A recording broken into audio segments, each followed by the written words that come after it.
observar que ele tem que estar acima das mais altas nuvens. E isso vai falar da glória de Cristo. Está em Atos dos Apóstolos, abre comigo, capítulo 1, verso 9. Eu quero falar das 4 coisas que Lúcifer ele desejou, para que nós venhamos entrar no contexto da batalha espiritual e chegar onde nós lemos nessa noite. Atos dos Apóstolos, capítulo número 1, verso 9.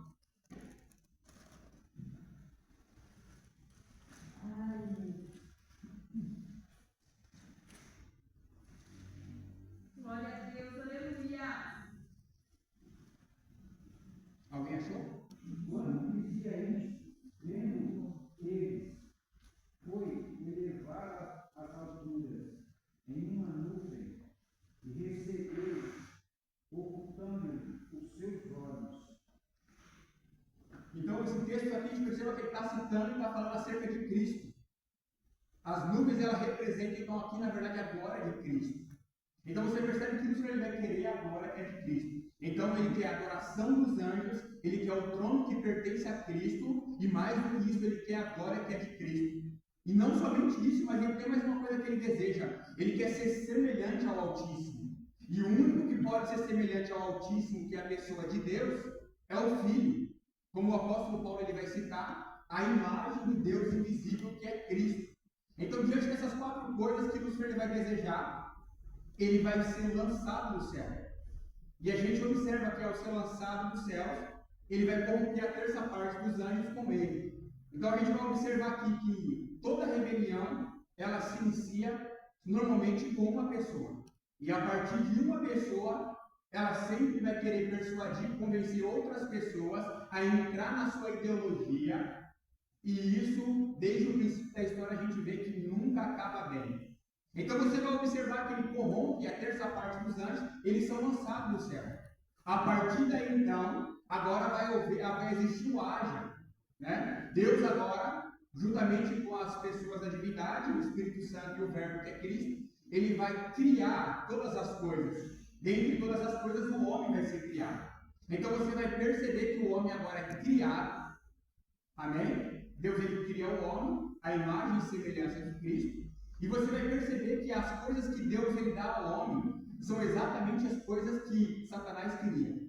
Ele só não vai dar uma coisa de momento imediato, que é o que eu falei aqui nesse momento, que é o trono. O trono o homem não vai receber de maneira imediata. Mas as outras coisas, as outras 3 coisas, que era a adoração, que era dos anjos, passa agora a ser dos homens. Agora não tem mais os anjos para adorar. Os anjos adoram, mas agora tem o homem para ele trazer a sua adoração a Deus. Era o que Lúcifer queria. Ele queria estar acima, ou o seu trono acima. Você vai perceber, nós vamos chegar lá na carta aos Efésios, capítulo número 1 e 2, que Deus ele vai permitir que o homem chegue e se assente com ele no seu trono. Ele vai querer as nuvens, as mais altas nuvens que falavam da glória de Cristo. A glória de Cristo, ele vai partilhar com os homens, e nós vamos chegar também na carta aos Efésios. Então perceba que tudo aquilo que Lúcifer queria, tudo aquilo que ele desejou do seu coração, Deus não dá a ele, mas entrega aos homens, entrega a nós, que somos a sua criação, a sua criatura. E diante disso nós vamos observar. Então Lúcifer é lançado do céu, por quê? Porque aquilo que ele queria, Deus não permitiu que ele tivesse. Além de não permitir que ele tivesse, Deus lança Lúcifer do céu, amém? Ele corrompe a 3ª parte dos anjos que vem juntamente com ele. Deus agora vai criar e formar o homem e vai dar ao homem aquilo que Lúcifer queria. Os irmãos estão entendendo a linha de raciocínio? Então Deus vai dar aos homens aquilo que Lúcifer queria. Deus ele dá aos homens. Ou seja, ele dá para nós. Só que você vai perceber que o adversário, que o inimigo, que o Lúcifer, ele não vai ficar contente com isso. Amém? Ele não vai ficar contente. E você vai ver que ele não vai ficar contente com isso. Abre comigo aí no Gênesis capítulo número 3.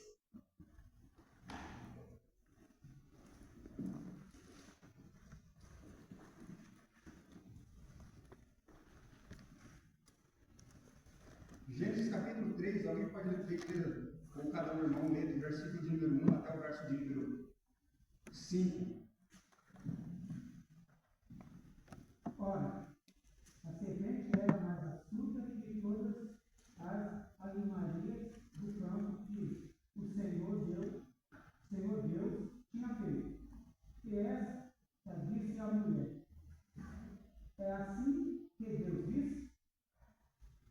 comereis de toda a árvore do jardim? E disse a mulher à serpente: do fruto das árvores do jardim comereis. Mas o fruto da árvore que está no meio do jardim, disse Deus: não comereis dele, nem dele tocareis para que não morrais. Então a serpente disse à mulher: certamente não morrereis. Porque Deus sabia que dia em que dele comer, se abrirão os vossos olhos, e sereis como Deus, sabendo o bem e o mal. Então perceba comigo aqui, meus irmãos. Lúcifer, ele é lançado do céu porque ele desejou aquilo que pertencia a Deus e a Cristo, a pessoa de Cristo. Nós vamos observar então que diante de tudo isso ele é lançado do céu, juntamente com a terça parte dos anjos. E é interessante que Deus ele cria o homem, forma o homem e dá para o homem aquilo que Lúcifer queria. Amém? E aí a gente observa então que ele não vai ficar contente com isso. E aí passa agora a iniciar-se a nossa batalha espiritual. Agora passa a se iniciar uma batalha espiritual, por quê? Porque o adversário, o Lúcifer, o nosso inimigo, nós precisamos também compreender isso, que ele agora ele não tem mais redenção. Não existe mais redenção para ele, amém? Os irmãos estão entendendo isso? Não existe mais redenção para Lúcifer. Por quê? Porque ele vai pecar no céu pelo lado de dentro, um ambiente onde não tinha pecado, não tinha corrupção, onde nada disso existia. Ele vai deixar isso surgir no seu coração, esse orgulho, essa vaidade, a ponto de querer aquilo que pertencia a Deus. Tanto é que você vai observar no livro de Isaías, capítulo número 12, 14, você vai ver lá que ele estava furtando as pedras. Aquelas pedras falavam, tipificavam a adoração que era feita, era produzida pelos anjos e chegavam até o lugar onde Deus estava, que era o Monte Sião. Então a gente observa que os anjos eles produziam adoração no Monte Santo, mas ela chegava até o Monte Sião, onde Deus estava. E ele estava corrompendo, ele estava desviando, ele estava querendo para Deus o que era dele. Então, diante disso, ele é lançado do céu, só para nós entendermos. Juntamente com a terça parte dos anjos, Deus dá para ele, para os homens, aquilo que ele queria. Só que quando a gente chega no capítulo número 3 de Gênesis, nós vamos observar que ele não está contente com isso. Como ele não tem um corpo físico, agora ele vai entrar na serpente e a gente vai observar que agora ele vai entrar dentro do jardim. Percebe então que a serpente, o texto vai falar no capítulo 3, ela era do campo. A serpente ela era do campo. Aí você abre comigo Mateus capítulo número 13, verso 38, onde o texto vai dizer, deixa eu ver se é isso mesmo.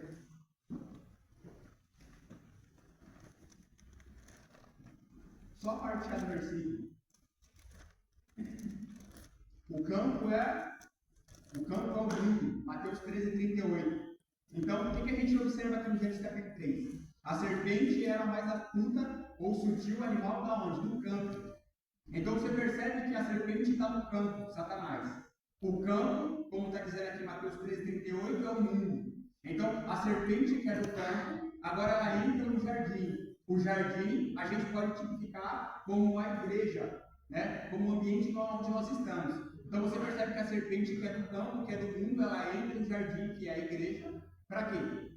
Para evangelizar para o casal. Para pregar para o casal. E aí, quando alguém prega, tem uma mensagem. Qual que é a mensagem da serpente? A mensagem é: Deus é mentiroso. Versículo de número 4. A serpente diz à mulher: não morrereis. Deus falou para eles que no dia que eles comessem do fruto, eles morreriam. Mas a serpente, ela entra dentro do jardim, fala para eles que certamente eles não vão morrer se comer do fruto. Então você percebe que a batalha espiritual ela já começa aqui. Desde o início, o adversário, porque não tem redenção para ele, ele vai tentar corromper a humanidade, ele vai tentar persuadir, porque a única coisa que ele tem autoria na Bíblia é a mentira, ele é o pai da mentira, da persuasão, do engano, né? Então, desde o início, ele vai tentar persuadir, iludir, enganar a humanidade, para quê? Para que a humanidade também não chegue à redenção. E diante disso, você vai observar que ele consegue entrar no jardim, no ambiente do casal, e ele consegue desconstruir aquilo que Deus ele havia falado para o casal. Então a batalha espiritual ela começa aqui. O adversário ele vai começar a batalhar, ele vai começar a lutar contra a humanidade. Por quê? Porque para ele não tem redenção. Não tem chance mais dele herdar o céu. Não tem mais chance dele voltar para o céu. Por quê? Porque essa promessa ela foi feita para nós. Então agora ele vai persuadir o homem e a mulher. Ele vai enganá-los a ponto deles deixarem de ouvir aquilo que Deus falou e dar credibilidade de ouvir aquilo que o diabo falou. Será que isso acontece nos nossos dias? Será que o homem muitas vezes, sabendo aquilo que Deus falou, ouvindo aquilo que Deus falou, tendo a direção que Deus deu, muitas vezes ainda não deixa de ouvir aquilo que Deus falou para ouvir o que o inimigo falou? Então a gente observa que isso acontece nos nossos dias, e isso não é coisa atual, não é coisa nova. Isso acontece desde o princípio. Desde que o mundo ele foi formado, acontece isso.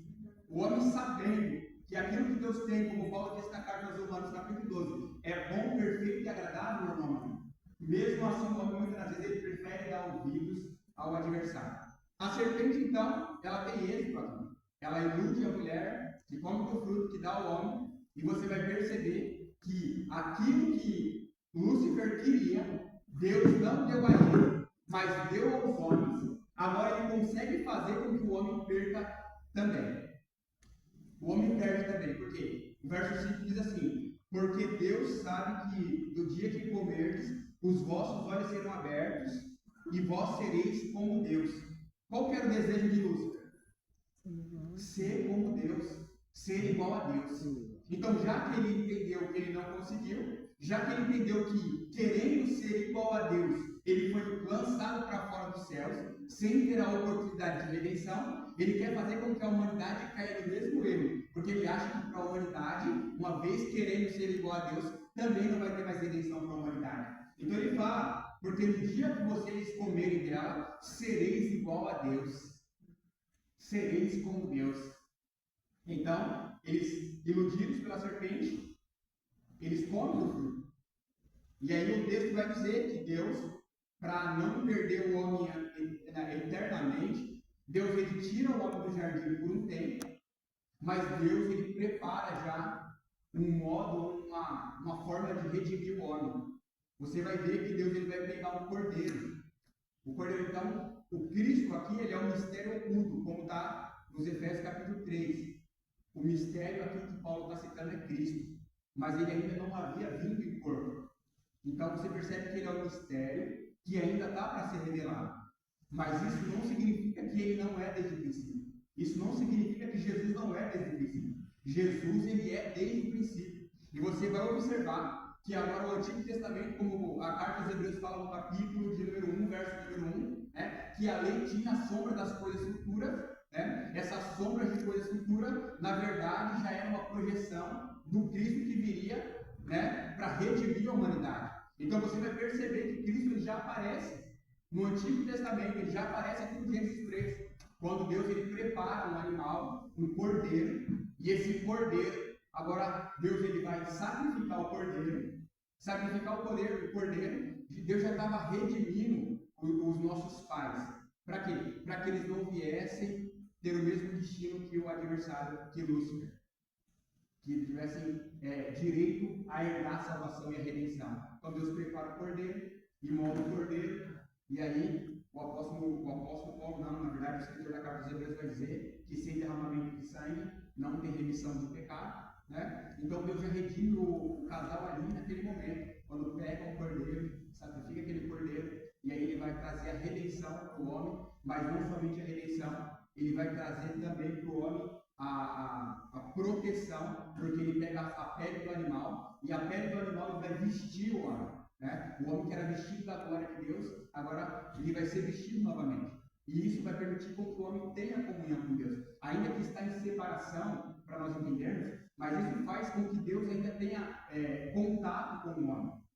O homem ainda tem contato com Deus por intermédio disso. Então Cristo está desde o princípio, como um mistério oculto que vai ser revelado na nova aliança. Mas você percebe então que Satanás ele tem êxito na batalha espiritual. Ele tem êxito quando ele consegue convencer o casal. E a gente vai observar ao longo de toda a Bíblia, dentro de um contexto de batalha espiritual, que esse adversário ele percebe que ele não conseguiu vencer a batalha.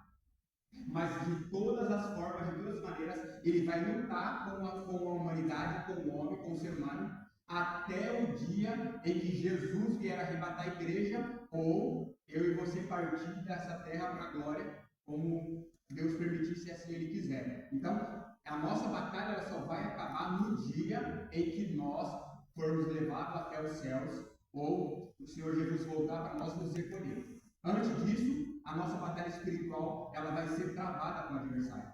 Ela vai ser travada até o último momento. Então, a importância de nós estarmos revestidos das armaduras de Deus é essa. É nós estarmos preparados para tudo aquilo que vai nos acontecer. Uma vez que o adversário, como eu disse, repito, ele não tem mais direito à redenção. Então, uma vez que ele não tem mais direito à redenção, ele vai fazer de tudo, ele vai tentar de todas as formas com que a humanidade também seja levada para o lugar que já está preparado para ele. Eu já disse isso aqui uma vez e repito, o inferno não foi preparado para crente, o inferno não foi preparado para a humanidade, o inferno foi preparado exclusivamente para Satanás, para os seus demônios, mas, infelizmente, a realidade que nós vemos é que muitas pessoas irão morar lá. Mas nós, como servos de Deus, e compreendendo assim, essa batalha espiritual que é travada, nós entendemos que nós precisamos estar revestidos dessas armaduras de Deus. Então, a gente observando todas essas questões aqui, nós chegamos no capítulo 6 da carta aos Efésios.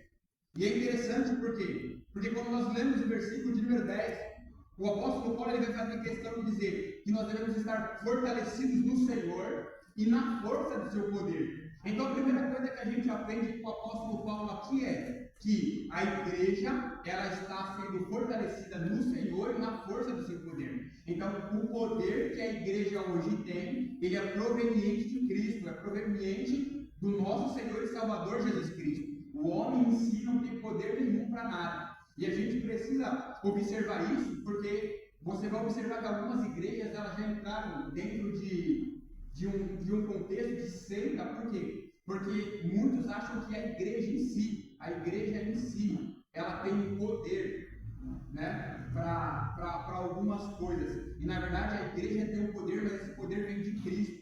Você observa que em alguns lugares, algumas igrejas, eles não pregam mais a Cristo. Não é anunciado mais Cristo, vem aqui que Cristo vai te libertar. Você observa que em alguns lugares parece que o poder está na própria pátria, como Francisco, está na própria igreja. Literalmente, vem aqui que aqui você vai ser liberto, aqui você vai ser transformado. E na verdade, a gente precisa compreender, Paulo deixa isso bem claro. O poder pertence a Deus. Fortalecemos no Senhor e na força do seu poder. Então, a igreja ela só vai ser fortalecida em Cristo e na força do poder de Cristo. E se não for em Cristo, não tem jeito, não tem outra forma. Aí a gente observa, ele vai dizer, revestimos de toda a armadura de Deus. Revestimos, só se reveste alguém que já está vestido. Para ser revestido, tem que estar vestido. E nós somos vestidos pelo Espírito Santo no momento em que nós aceitamos a Cristo. Quando eu e você aceitamos a Cristo, nós somos revestidos pelo Espírito Santo de Deus. Então, nós estamos vestidos pelo Espírito Santo de Deus. No ato da aceitação a Cristo, nós somos vestidos pelo Espírito Santo de Deus. E todo aquele que foi vestido, o apóstolo Paulo faz questão agora de dizer que nós precisamos ser revestidos. Revestidos é ser vestido novamente. E revestidos por quê? Pelas armaduras de Deus.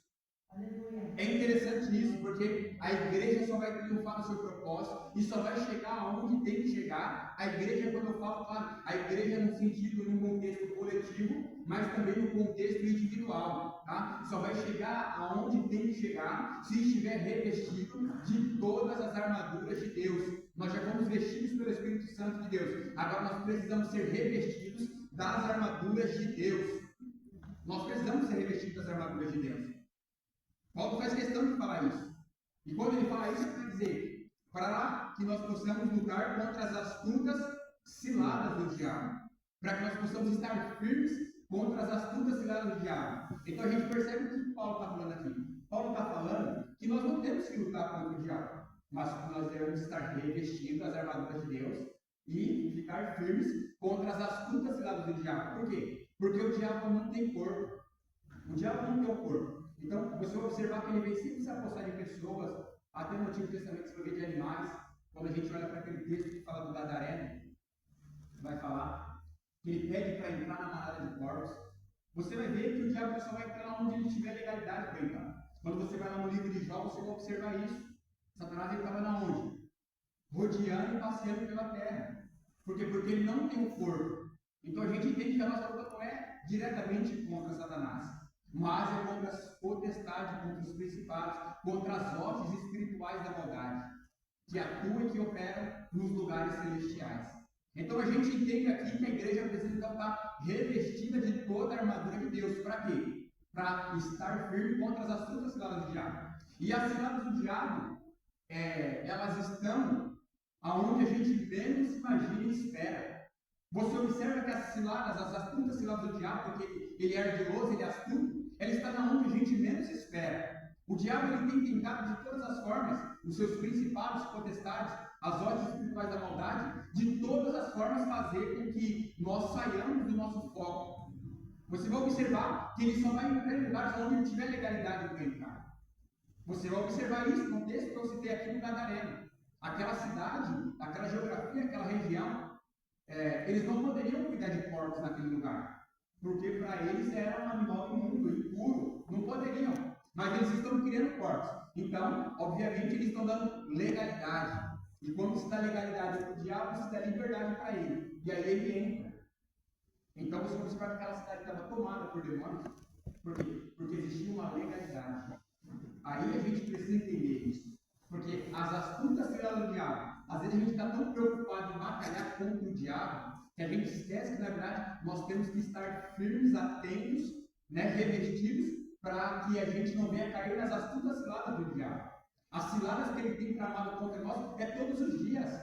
Observa, as ciladas do inimigo todos os dias são lançadas contra nós. Na televisão, de alguma forma no lugar onde a gente vai, coisas que a gente vê. Você observa que ele é astuto. E é em pequenos detalhes, irmão Márcio, que ele vai lançar as suas ciladas contra nós. É em pequenos detalhes. As ciladas do diabo, a gente precisa entender isso, porque ele está atuando nas regiões celestiais. Nas regiões celestiais. Então a nossa luta, ele vai falar mais à frente, não é contra a carne nem contra o sangue. Mas a nossa luta é realmente, verdadeiramente contra os principados e potestades, ou seja, onde eles estão atuando nos lugares celestiais. E nos lugares celestiais essa batalha se dá. Então a gente precisa entender isso para que a gente possa estar revestido. A igreja precisa estar revestida. Nós precisamos estar revestidos, porque só vai ser assim que nós vamos vencer essas ciladas do diabo. As ciladas que todos os dias ele lança contra nós. E quantos não têm caído na cilada do diabo? Por quê? Porque não tem tido essa percepção. Ou talvez porque a preocupação de lutar contra o diabo é tão grande, tem se esquecido que, na verdade, a hierarquia do inferno está trabalhando, e os principados, as potestades, eles que estão ali operando. E você vai ver que essas potestades principais, essas potestades, eles têm lutado contra a igreja de todas as formas. Mas a igreja ela tem à sua disposição as armaduras. E a gente precisa entender isso. Por quê? Porque as armaduras de Deus, elas estão à disposição da igreja. A igreja precisa fazer o que então? Somente tomar posse daquilo que Deus já colocou à disposição da igreja. Se nós entendêssemos isso, entrássemos nessa região espiritual, compreendêssemos que o mundo espiritual ele é invisível, mas ele é real, e tomássemos posse dessas ferramentas que estão à nossa disposição, essas armaduras, a igreja, nós estaríamos triunfando muito mais contra o inferno.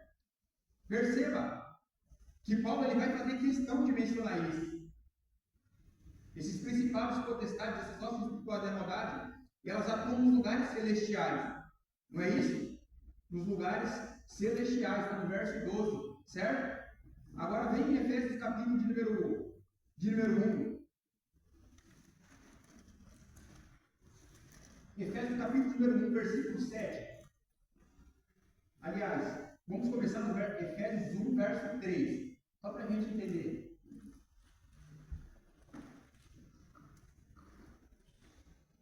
Bendito Deus e Pai nosso, do nosso Senhor Jesus Cristo, o qual nos abençoou com todas as bênçãos espirituais nos lugares celestiais em Cristo. Então vamos lá. Onde os principados potestades eles atuam? Nos lugares celestiais. Aí você pega Efésios capítulo 1, verso 3, bendito seja Deus, Pai de nosso Senhor e Salvador Jesus Cristo, que nos abençoou com todas as bênçãos bênçãos espirituais. As armaduras aonde Paulo está fazendo questão de mencionar para falar da batalha que nós revestimos são armaduras espirituais. Então perceba, armaduras espirituais, Efésios 6. Paulo está falando aqui que Jesus, Deus, por seu Filho Jesus, já nos abençoou. Observa que ele não está falando que vai nos abençoar, mas já nos abençoou, não é algumas, mas todas as bênçãos espirituais, na onde? Nos lugares celestiais em Cristo. Aí olha o que ele diz no verso 7. Em quem temos a redenção pelo seu sangue e perdão dos pecados, segundo as riquezas da sua graça. Então a gente percebe o quê? Que nós já fomos abençoados com todas as bênçãos nas regiões celestiais. E agora nós observamos que nós temos a redenção por Cristo Jesus. E aí nós recebemos o quê? As riquezas da graça. Então, quando Paulo ele faz questão de citar a graça é uma pessoa e essa pessoa é Cristo. Ele está falando que nós recebemos aqui as riquezas da graça, ou seja, as riquezas de Cristo, que são as bênçãos espirituais nos lugares celestiais. Aí você observa, agora, o capítulo de número 1 ainda, verso de número 20. Só para a gente entender. Capítulo 1, verso 20, da carta aos Efésios. Que manifestou em Cristo, ressuscitando os mortos, e pondo a sua direita no céu. No céu, nós colocamos no céu, então nos lugares celestiais. No céu. Então, aí ele manifestou em Cristo, quando ressuscitou dos mortos, colocou a sua própria destra nos lugares celestiais. Então, é em Cristo que foi manifestada a ressurreição dentre os mortos. E agora Cristo, ele está dentro do Pai na onde? Nos lugares celestiais. Aonde os principados das potestades, as hostes espirituais da maldade estão? Nos lugares celestiais. Então, em Efésios capítulo 1, verso número 3, Deus ele já nos abençoou por Cristo Jesus com todas as bênçãos espirituais nos lugares celestiais. No versículo 7, nós recebemos as riquezas da graça. As riquezas da graça, ou seja, as bênçãos que Cristo ele coloca à disposição da igreja. E agora nós vamos perceber que Cristo, ele ressuscita dentre os mortos e ele é colocado à destra do Pai na onde? Nos lugares celestiais. Então vamos lá. As hostes espirituais da maldade, os principados, as potestades, eles estão nos lugares celestiais. Amém? Eles estão nos lugares celestiais. Mas nós vamos observar que Cristo já nos abençoou com todas as bênçãos espirituais nos lugares celestiais. Aí no verso 20, Cristo que ressuscitou dentre os mortos está à destra do Pai nos lugares celestiais. Aí no versículo 21 ele vai dizer, muito acima de quem? De quem? Dos principados, de poderes, potestade, do domínio e de todo aquele que se nomeia, não só neste mundo, mas no mundo que há de vir, e colocou todas as coisas sobre os seus pés, e fez ser cabeça da igreja sobre todas as coisas. Então, Deus nos abençoou com todas as bênçãos espirituais nos lugares celestiais, ressuscitou Cristo, e Cristo agora está à destra do Pai nos lugares celestiais. E agora nós vamos ver que Cristo ele tem poder, né, sobre todo o principado, toda a potestade, domínio sobre ele. Aí o verso 22 vai dizer que colocou todas as coisas sobre os seus pés e o fez ser cabeça da igreja e sobre todas as coisas, que é o seu corpo e a plenitude daquele que cumpre tudo em todos. Então a gente percebe que Cristo ele está sentado ao lado do Pai, à destra do Pai, nos lugares celestiais, certo? Onde está todo o principado e potestade, que foram subjugados por Cristo. Então, ele vai dizer que a igreja está assentada com Cristo nos lugares celestiais. Então, peraí, se Jesus já nos abençoou com todas as bênçãos espirituais nas regiões celestiais, ele está sentado à destra do Pai, acima de todo o principado, toda a potestade, nos lugares celestiais, e a igreja está com Cristo, e essas potestades e principados estão subjugados debaixo dos pés de Cristo. Então isso significa o que para nós?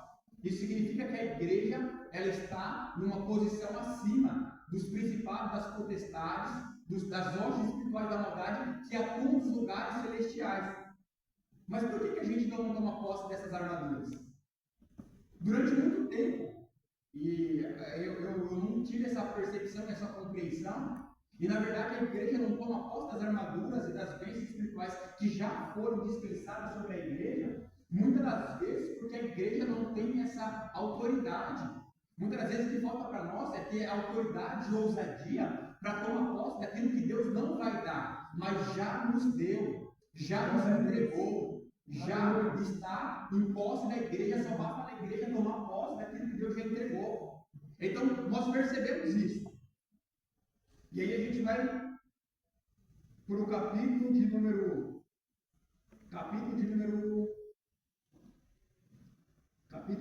3.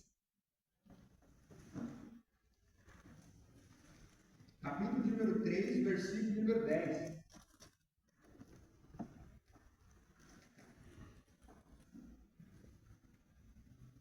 E agora esses principados e potestades que Paulo está citando aqui, aliás, esses principados e potestades que Paulo está citando aqui no capítulo de número 3, verso 10, já não são mais os mesmos do Efésios 6 e do capítulo de número 1 e 2, tá?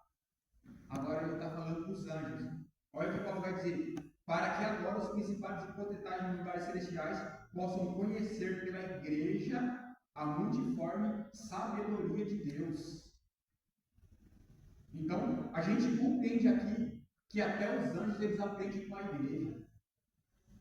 Até eles aprendem com a igreja. Quando a igreja toma posse, quando a igreja ela se apropria das bênçãos que Deus já preparou para a igreja, já está preparada para a igreja, só basta a igreja tomar posse. Aí a gente volta para o capítulo 6, e você vai ver que Paulo fala assim, no verso 13: portanto, tomai toda a armadura de Deus. E é interessante isso que Paulo faz questão de citar a armadura de Deus. Então, a gente tem que compreender isso, que essas armaduras são de Deus. Deus ele só quer nos revestir com essas armaduras, mas a armadura é de Deus. E Deus ele tem domínio e poder sobre todas as coisas. Então, ele vai dizer: tomai toda a armadura de Deus. E qual que é o objetivo de tomar as armaduras de Deus? Porque simplesmente Deus não vai colocar à disposição da igreja armaduras para que a igreja venha tomar posse, simplesmente sem algum propósito. Para que a igreja toma posse? Para que possais resistir o dia mau. Resistir o dia mau. E o que a gente entende com isso? A gente entende com resistir como a capacidade de suportar dificuldades, como a capacidade de suportar adversidades. Então, Paulo vai dizer: tomai toda a armadura de Deus para que possais resistir. Quando a gente fala de resistência, eu vou falar de mim. A gente voltou a jogar futebol agora. Eu corro 5 minutos, pastor, e eu já não tenho mais a resistência que eu tinha antes. Para os irmãos entenderem, a resistência ela tem que ser desenvolvida. A resistência é desenvolvida quando nós tomamos posse da armadura de Deus. Quando nós tomamos posse das armaduras de Deus, aí a gente consegue, nós temos a capacidade de resistir. Resistir o quê? O dia mau. Resistir o quê? A adversidade. Resistir o quê? As afrontas do diabo. Resistir o quê? O diabo, o inimigo que bate na nossa porta todos os dias. O diabo, o nosso inimigo que tem perseguido a igreja, que tem perseguido o povo de Deus, em lugares onde o evangelho não pode ser pregado, em lugares onde as pessoas têm que pregar ou congregar, cultuar dentro de casa escondido. Então, olha o objetivo de nós estarmos revestidos das armaduras de Deus. Primeiro, a armadura de Deus, primeiro. É de Deus. Então, se é de Deus, nós temos que tomar posse. Por quê? Porque através da armadura que nós vamos fazer o quê? Resistir. Por que tem pessoas que qualquer coisa que acontece na vida dela, ela para? Qualquer coisa que acontece, ela desiste. Qualquer coisa que acontece, para de vir para a igreja. Aí você vai visitar, pergunta por quê? Irmão, foi por isso que você parou, meu irmão. Misericórdia de Jesus. Foi por isso que você parou de ir para a igreja. Não tem resistência. Resistência, eu estou falando aqui no mundo espiritual. Não consegue resistir. Qualquer afronta para. Qualquer afronta desiste. A importância de nós estarmos revestidos está aqui. Tomai toda a armadura de Deus para que possais resistir o dia mau. Ninguém vive só dias bons. Se alguém vive aqui, eu não sou esse. Mas a igreja, nós vivemos dias maus. Ou tem alguém aqui que é anjo já? Não vive dia mau. Todos vivemos dias maus, meus irmãos. Sim ou não? Dias difíceis, dias de dificuldade, dias de provação. Tem momentos que a gente vive mais dias maus do que dias bons. Tem certos momentos da nossa vida. Mas o que acontece? Os dias maus, até os dias maus, eles servem para quê? Para forjar nossa resistência em Deus. Quanto mais dificuldade a igreja passa, mais adversidade a igreja enfrenta, mais resistência a igreja cria. Mas tudo isso por quê? Porque a igreja tem que estar revestida das armaduras de Deus. Então você observa que quando alguém para, por qualquer motivo, por qualquer coisa, não está revestido da armadura de Deus. E aquele que não está revestido da armadura de Deus, ele está vulnerável. Vulnerável. Sim ou não? Está vulnerável. Está vestido porque o Espírito Santo já tomou posse no momento da aceitação a Cristo, da conversão. Mas precisa ser revestido.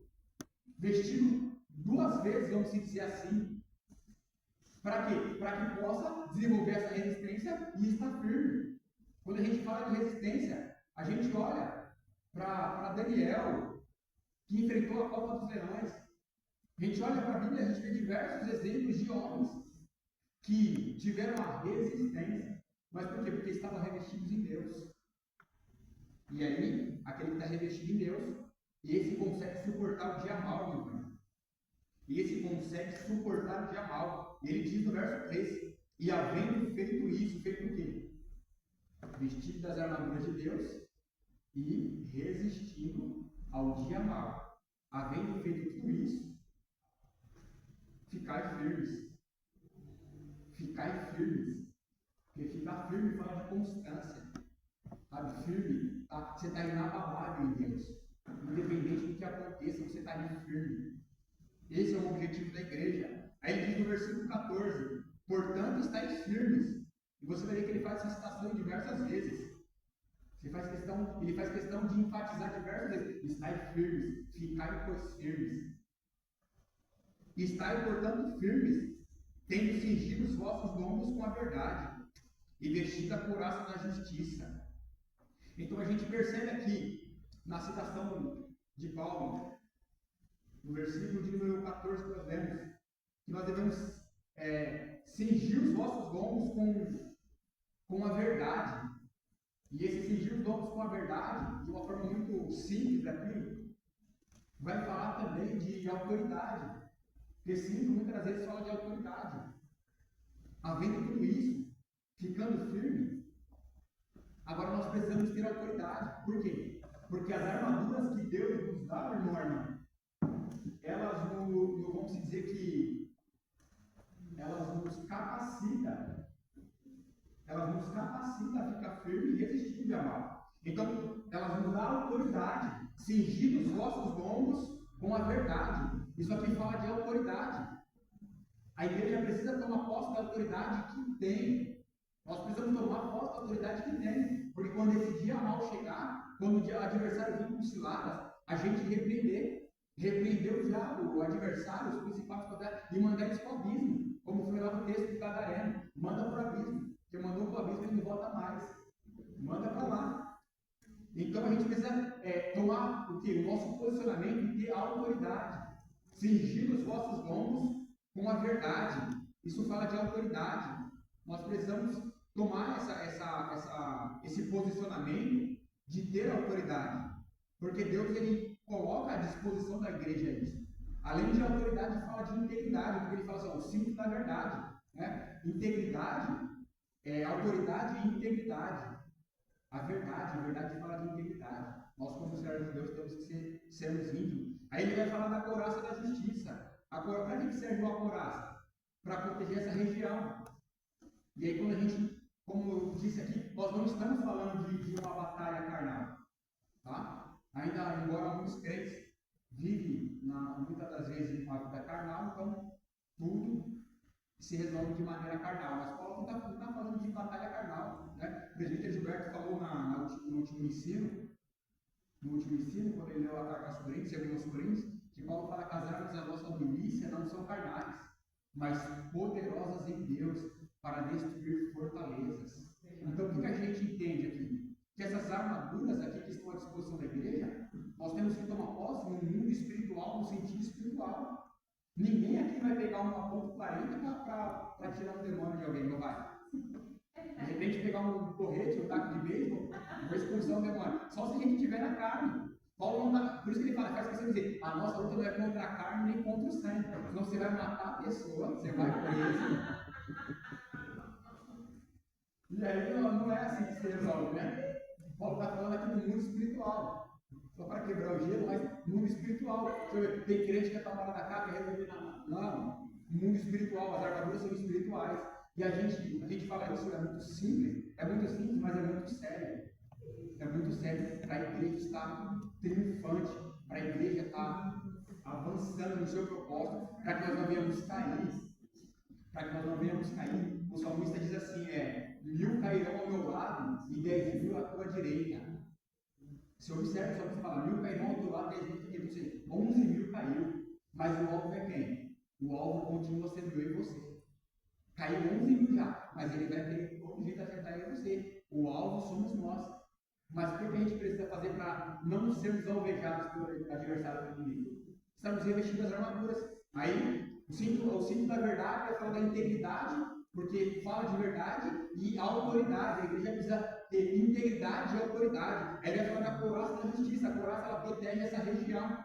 E pelo amor de Deus, irmão, não vai vir na Santa Ceia domingo de manhã com uma couraça para a igreja. Não vem domingo com uma couraça, não. Mas no mundo espiritual toma posse daquilo que Deus tem falado para nós. Porque fala dessa região. Nessa região está o quê? O nosso coração.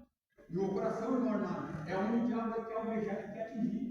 Com os dardos, com as flechas que ele lança, ele tem tentado atingir o nosso coração.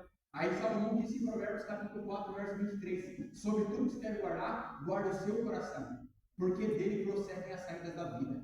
Porque se o adversário alvejar o meu coração, o teu coração, a certeza de que a nossa queda é só questão de tempo é evidente. Então, o que a gente precisa fazer? Está vestido com a couraça. A couraça da justiça. Está vestido com ela. É o que a igreja precisa. Isso fala também, não só claro, defender e proteger o coração, mas fala de vida íntegra. Fala de uma vida piedosa. A couraça vai falar de uma vida irrepreensível, porque você vai ver que qual vai ser a couraça da justiça. Proteger o coração sendo irrepreensível. O que é ser irrepreensível? É alguém que não dá ocasião para que fale dele. Por isso que Paulo vai dizer, a igreja tem que ser santa e irrepreensível, para que as pessoas não tenham ocasião do que falar. É até a reprimida de Paulo, quando vai consagrar o obreiro, separação do obreiro, que seja irrepreensível, que não dê ocasião para que as pessoas falem. Então, fala disso, fala de viver uma vida irrepreensível, mas guardar o coração. O coração quer ser com sentimentos, das emoções, guardar. Porque se nosso coração estiver guardado em Deus, se o nosso coração estiver no lugar certo, se nós estivermos revestidos das armaduras de Deus, nosso coração estará guardado em Deus no lugar certo. No lugar certo. Aí ele vai falar do escudo da fé. O escudo da fé também fala de fé inabalável. Mas quando Paulo fala que nós devemos estar, irmão, revestido no escudo da fé, não é simplesmente um escudo que vai nos defender, mas fala de fé e fé inabalável.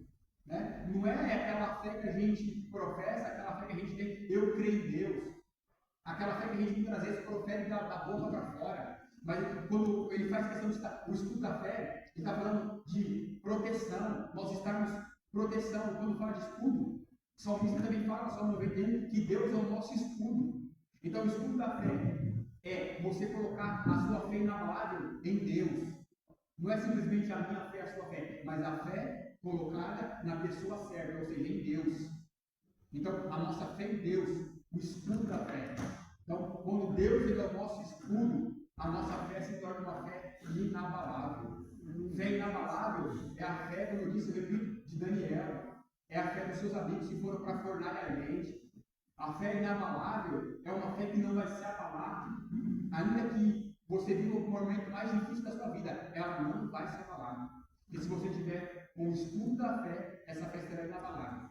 Aconteça o que acontecer, você vai permanecer em Deus. Por quê? Glória a Deus, aleluia. Paulo faz questão de citar o capacete da salvação. O capacete vai falar de... Para que serve o capacete? Para proteger qual região? A região da nossa cabeça. Né? Então, não vai vir um capacete de motoboy também no vídeo. Mas entenda. Fala, eu estou protegido depois do curso de ensino, agora eu tenho um capacete para o corpo. Não. Mas Paulo está falando no mundo espiritual, a gente precisa entender isso. Capacete da salvação porque protege a região da cabeça. A região da nossa cabeça. Ó, Paulo está falando dos pensamentos. Abre comigo aí. Vamos situar aqui. Segundo aos Coríntios.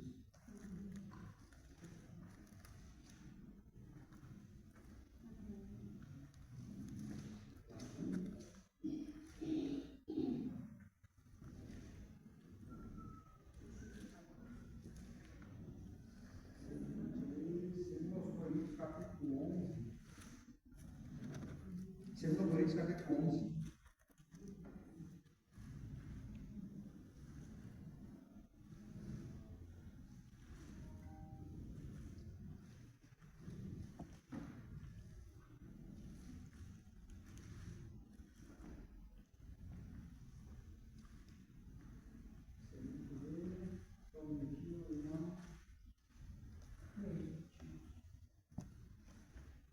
Aliás, 2 Coríntios, capítulo número 10, irmãos. 2 Coríntios, capítulo 10. Verso de número 4. Aliás, o verso de número 5. Gente, lê alguém? 2 Coríntios, capítulo 10, verso 5. Destruindo argumento e toda altivez que se levanta contra o conhecimento de Deus, e levando cativo todo entendimento à obediência de Deus. A minha versão fala destruindo as imaginações. Tudo isso surge na onde? Na nossa mente. Por isso que Paulo fala do capacete, ó. É interessante, destruindo as imaginações e toda altivez que se exalta contra o conhecimento de Deus. Porque é na nossa cabeça, na nossa mente que nascem essas coisas. Então, Paulo percebe que Paulo vai fazer essa citação e vai dizer na parte final do versículo: levando cativo todo pensamento à obediência, aliás, levando cativo todo pensamento e obediência a Cristo. Então, quando nós estamos vestidos com o capacete da salvação, quando a nossa mente está guardada em Deus, o nosso pensamento, a nossa mente, a nossa obediência é levada cativa em Deus. Então, nós temos que estar revestidos com o capacete da salvação. Para quê? Para que a nossa obediência ela esteja cativa em Cristo, em Deus. Então, eis a importância de nós estarmos revestidos com o capacete da salvação. Aí ele vai falar da espada do Espírito. A espada do Espírito que é a palavra de Deus. Hebreus 4,12, a palavra de Deus é viva e eficaz, e mais penetrante do que qualquer espada de dois gumes, que vai na divisão da alma e do Espírito, das juntas e médulas, e é apta para discernir os pensamentos e as intenções do coração. O apóstolo Paulo fala aí, aliás, o escritor da carta dos Hebreus, ele faz questão de falar da palavra de Deus, a eficácia dela, ela é viva, ou seja, a palavra produz viva, ela é eficaz, ela cumpre o seu propósito, ela é apta, só ela, para discernir pensamentos e intenção do coração, esquadrinha entre juntas e médulas, é a palavra de Deus. O salmista vai dizer, o Salmo 119, verso 105, se não me falha a memória, lâmpada para os meus pés é a tua palavra e luz para o meu caminho. No Salmo 119 ele vai dizer, guardei a tua palavra no coração para não pecar contra ti. Tem diversos textos, diversas citações, aonde menciona a palavra de Deus. Então, a palavra de Deus, a espada é a palavra de Deus. E você observa que de todas as armaduras que Paulo cita, a única armadura, ou a única arma que Deus ele coloca à nossa disposição de ataque é a espada. Mas a espada ela não serve ninguém. A palavra de Deus tem que ser utilizada para quê? Para que nós venhamos desvencilhar o diabo, o nosso inimigo. Né? No Evangelho de Mateus, capítulo 4, Jesus venceu o diabo com a palavra. Com a palavra ele venceu. Então, a espada do Espírito que é a palavra de Deus. A palavra de Deus não tem que estar só na nossa estante da nossa casa aberta, lá no Salmo 91 ou 23. Não adianta eu abrir a minha Bíblia lá no Salmo 23 e falar, eu conheço o Salmo 23, isso vai trazer proteção para minha casa, glória a Deus, né? Eu costumo dizer que não basta conhecer o Salmo do bom pastor, tem que conhecer o pastor do Salmo, né? Conhecer o Salmo do pastor, todos nós conhecemos de cor e salteado, mas será que a gente conhece o pastor do Salmo? Então, a palavra de Deus, a gente não tem que ter só nos lábios, mas tem que estar no nosso coração, tem que estar intrínseca na nossa vida para que nós venhamos vencer o inimigo. É só com a palavra de Deus, só com a espada que é a palavra de Deus, que a gente vence o inimigo. E aí ele fala calçado dos pés, a preparação do evangelho da paz. Né? Isso vai falar, quando fala de calçado para que serve? Para proteger os pés. Por quê? Porque se você não usa o calçado, você pisa no pé, o que acontece? Seus pés vão ficar feridos, né? E com o pé ferido você consegue caminhar? A tendência de alguém que ferir os pés é parar, é estacionar. Mas quando nossos pés estão preparados, aliás, protegidos e calçados, irmão Roberto, aí fica muito mais difícil dos nossos pés serem feridos. Ou seja, muito mais difícil de nós pararmos a caminhada. E claro que não fala somente da nossa caminhada na fé, mas fala da preparação do Evangelho da paz. Né? Jesus, ele vai falar isso. Vai falar isso em Isaías, agora se não me falha a memória, não sei se é no capítulo 60, vai falar isso. A preparação do Evangelho da paz. Né? É caminhando que a igreja vai pregando e anunciando o Evangelho da paz. E para que nós venhamos continuar caminhando e anunciando esse Evangelho da paz, precisamos estar com os nossos pés vestidos com calçado. Amém? Nós precisamos estar vestidos com calçado para que a gente consiga chegar e pregar o Evangelho da paz e anunciar nos lugares onde quem quer, pregar para aquele que precisa, para que a igreja continue avançando. Mas para isso, a igreja precisa estar revestida de toda a armadura de Deus. Por quê? Para me concluir, porque nós temos então, como eu falei no princípio, eu usei o Gênesis lá, nós temos um inimigo desde o início. E quem é o inimigo? O nosso inimigo é o diabo. O nosso inimigo são a sua hierarquia toda. Então a gente tem um inimigo. A gente tem um inimigo, só que a gente tem as armaduras, a gente tem todo o que nós precisamos para vencer. Amém? A igreja está sentada com Cristo nos lugares celestiais. E ele está acima de todo o principado e toda a potestade. Ou seja, a igreja tem poder para subjugar essa hierarquia do inferno. Como? Colocando as armaduras, usando a sua autoridade, colocando em prática aquilo que Deus já nos deu. Amém. E mandando eles para o abismo, expulsando e mandando para o abismo. A igreja precisa de autoridade para isso, nós precisamos de autoridade para isso. Então, para que a gente chegue no objetivo que Deus quer para nós precisamos estar revestidos de toda essa autoridade. Tudo isso por quê? E aí, Paulo, eu vou cumprir, ele fala assim, ó, no verso 18: orando em todo o tempo. Ó, depois dele falar tudo isso, nos falar acerca de todas as armaduras, ele vai falar assim: agora o que a gente precisa fazer? Orar em todo o tempo, com orações e súplicas no Espírito, vigiando isso com toda perseverança e súplica por todos os santos. Aí ele fala: por mim, para que me seja dada ao abrir da minha boca a palavra com confiança, para fazer notório ou conhecido o mistério do Evangelho. Qual é o objetivo de tudo isso? O mistério do Evangelho. A chave está aqui. Cristo é o mistério oculto. Entendeu? Colossenses capítulo número 1, verso número 26. E a gente encerra. Colossenses capítulo 1, verso 26.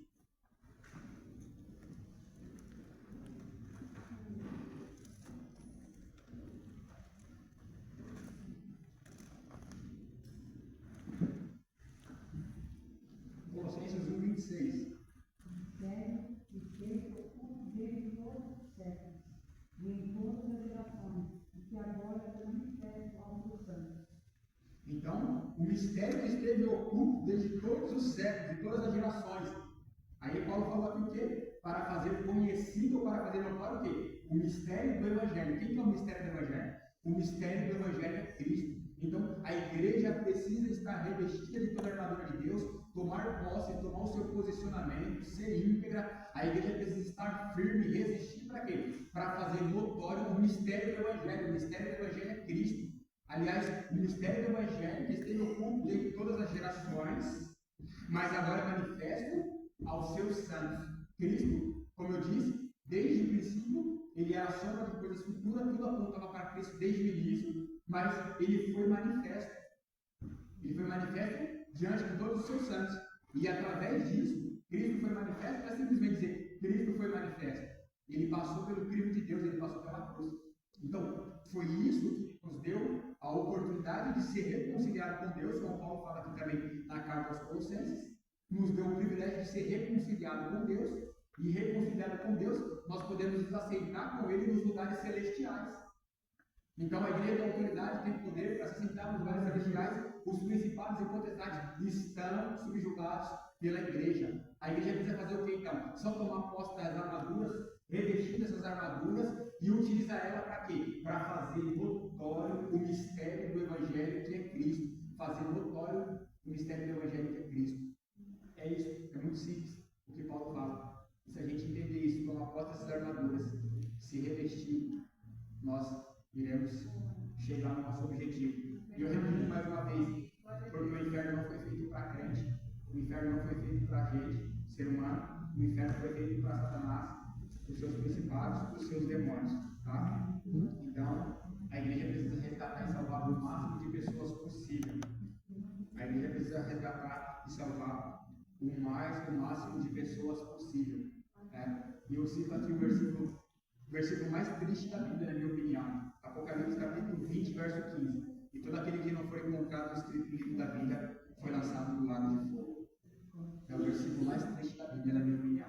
Todo aquele que não foi achado no livro da vida será lançado no lago de fogo.